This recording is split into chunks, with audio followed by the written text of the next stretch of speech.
Info TVN7, pihak keluarga masih curiga melihat luka-luka di sekujur tubuh Brigadir J. Kecurigaan makin menjadi saat kepolisian RI menolak otopsi ulang. Keluarga pun curiga ada organ tubuh yang hilang.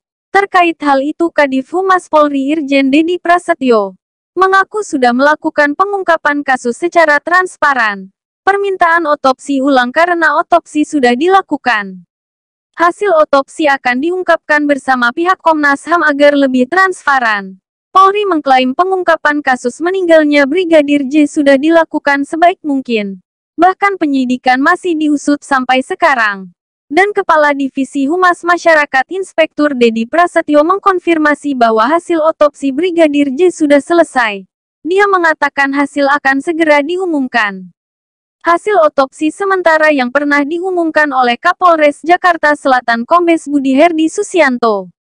Dan buntutnya kemarin Rabu tanggal 20 Juli tahun 2022 Kombes Budi Herdi Susianto telah dinonaktifkan.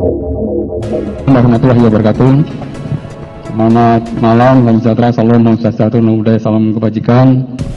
Yang saya hormati Pak SDM, yang saya hormati Pak Kadiftik, yang saya hormati Pak Dirpidum, rekan-rekan media yang saya hormati. Pada malam hari ini ada 3 hal yang perlu saya sampaikan kepada teman-teman media. Yang pertama adalah tim sus ini terus bekerja dalam rangka untuk menjaga objektivitas, kemudian transparansi, independensi. Tim harus betul-betul menjaga marwah itu sesuai dengan komitmen Bapak Kapolri. Bapak Kapolri, tim harus bekerja secara profesional, maksimal, dengan proses pembuktian secara ilmiah. Ini merupakan suatu keharusan. Oleh karenanya untuk menjaga independensi tersebut, transparansi dan akuntabel, pada malam hari ini Bapak Kapolri memutuskan untuk menonaktifkan 2 orang. Mabes Polri kembali menonaktifkan 2 personelnya setelah sebelumnya dilakukan kepada Kepala Divisi Profesi dan Pengamanan, Kadif Propam nonaktif Irjen Pol Verdi Sambo.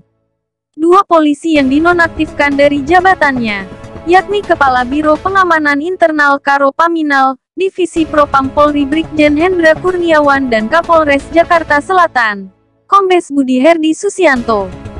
Kami memutuskan untuk menonaktifkan 2 orang, yaitu Karo Paminal Brigjen Pol Hendra Kurniawan.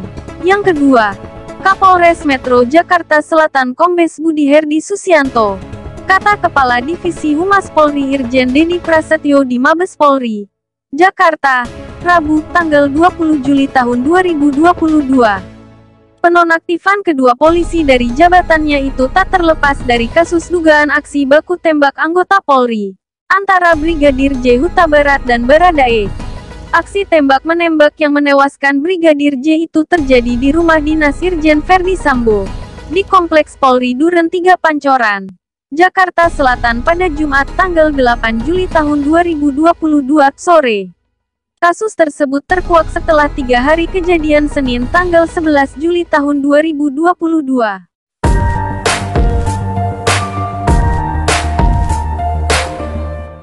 Boom!